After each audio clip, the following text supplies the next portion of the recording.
Hello geometry students, this is Jami Emigh, and this video is our discussion on section 4.4, congruent triangles by angle side angle and angle angle side.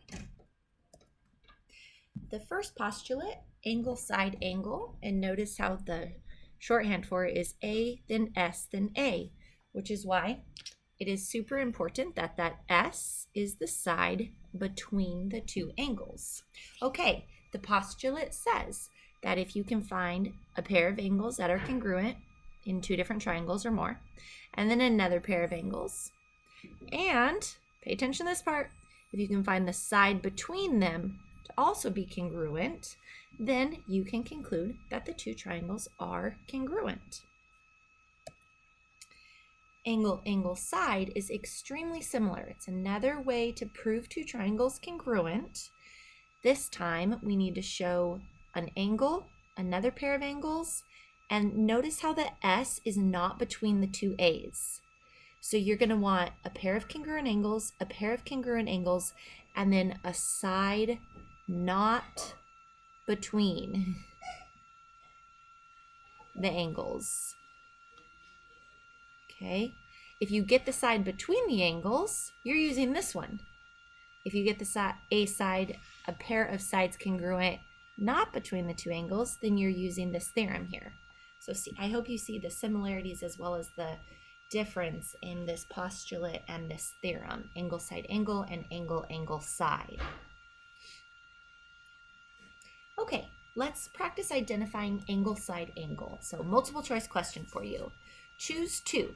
A, B, C, and D. I want you to pick two of them that are congruent by the postulate angle side angle.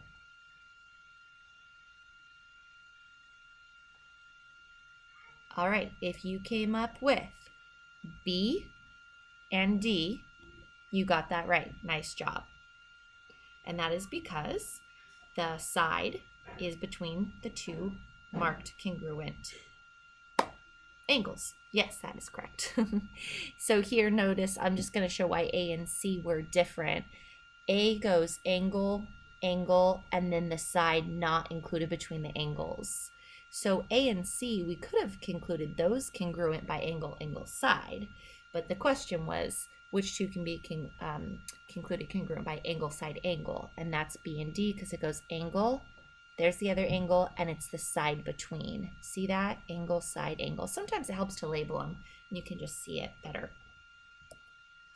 All right, so let's try a proof. We are given the fact that ray D passing through B, so I like to highlight it. That way I just really make sure I'm paying attention to it, active reading and not just reading it. We're told that that bisects angle ABC. So this is angle ABC. So we're told that this cuts it in a bisector, cuts it into congruent parts. I think of it like a knife. Like picture this is your piece of pizza right here, and you're going to split it with your friend evenly, so you cut it with the knife like that. Since we are told that, we haven't said it yet, but just thinking ahead a little, that means angle 3 and angle 4 are going to have the same measure, okay? So look out for that. All right, we are also told that angle 1 is congruent to angle 2. We're told it here in this statement as well as here with the geometric code. And we're being asked to prove that the two triangles in the figure are congruent to each other. You see two triangles here, right? Hope so. They look the same. We've got a couple congruent parts. If we can get enough congruent parts justified as congruent, then we can conclude that, yeah, those two triangles are congruent. I mean, they look congruent, right? Triangle 1, triangle 2. All right, so here we go. We start with a given statement. So we're starting with the bisect statement that came right from here. Justification's always easy, given, okay? Well, what is it? You want to think about your next statement. You want to think, what does that previous statement tell us? And remember how I was saying if this is the slice of pizza and you cut it with a bisector, that angle 3 and angle 4 will have the same measure?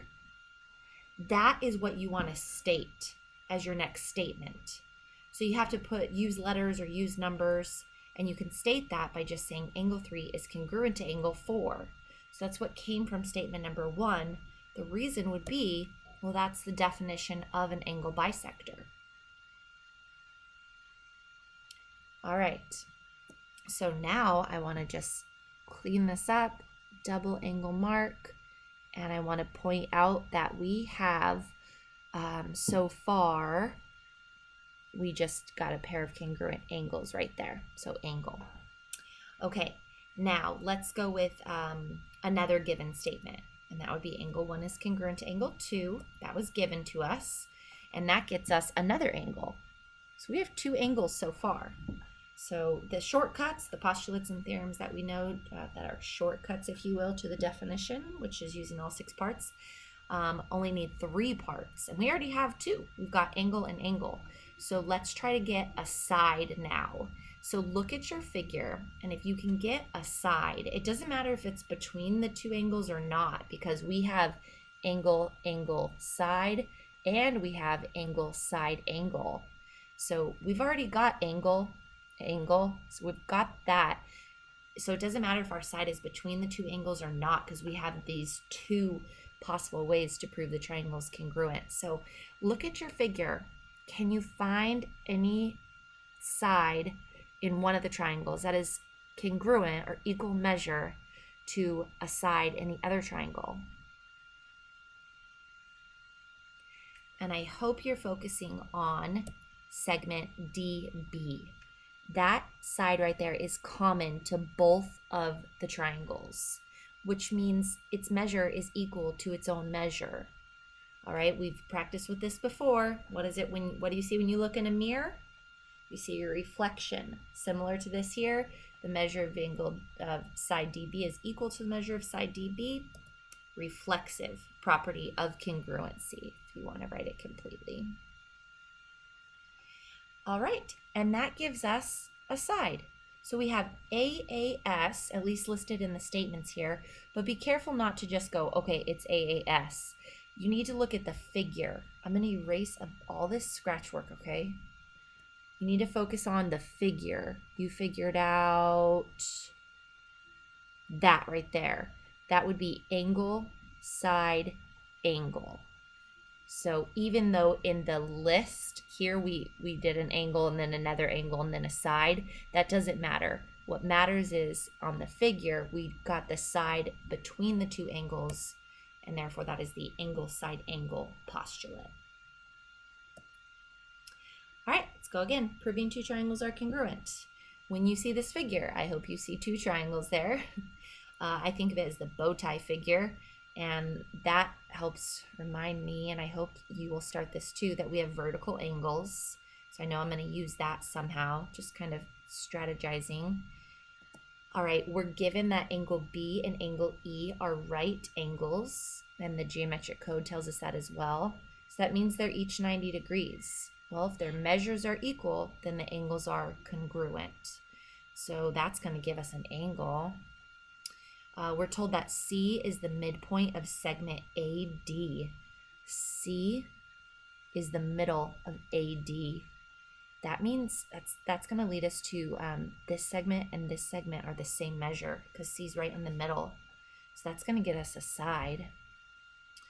And then that's all that's given to us. All that so far is given. The third thing we're going to be able to state is angle 1 being congruent to angle 2. And we know why. That is because they are vertical angles.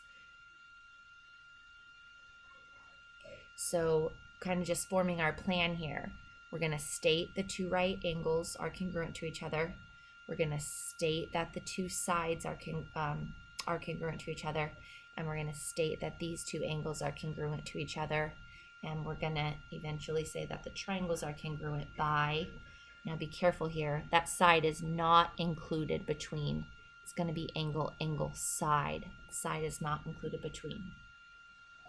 All right, now it is time to put all of that into a formal 2-column proof. So here we go.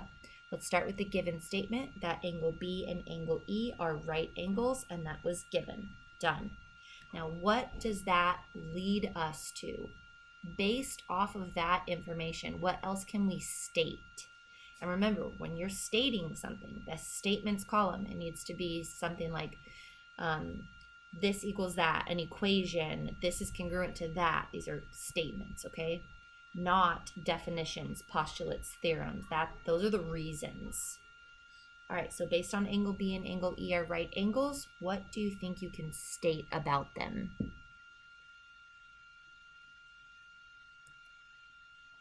If you said that you can then state that they are congruent to each other, great job. Reason, that is the definition of right angles. They're each 90 degrees, therefore they're congruent, okay? All right, so that was off that given statement. Let's list the next part that was in the given statement, and that was C is the midpoint of segment AD. Okay, justification, given. Okay, now based off that information that C is in the middle of AD, what can you state? I'll give you a hint and a reminder. C being the middle makes this congruent to that.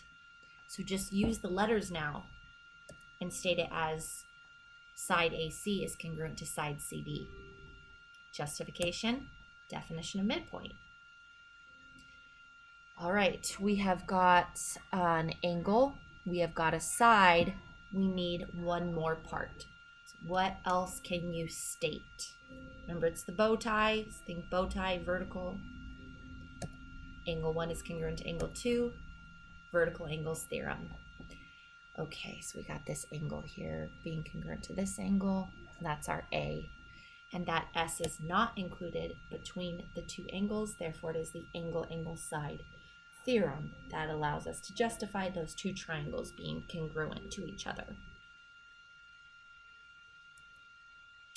All right, so let's just practice identifying the four we have so far. We've got side, side, side, angle, angle, and angle, side, okay? You're gonna wanna jot those down, have them somewhere that you can quickly reference.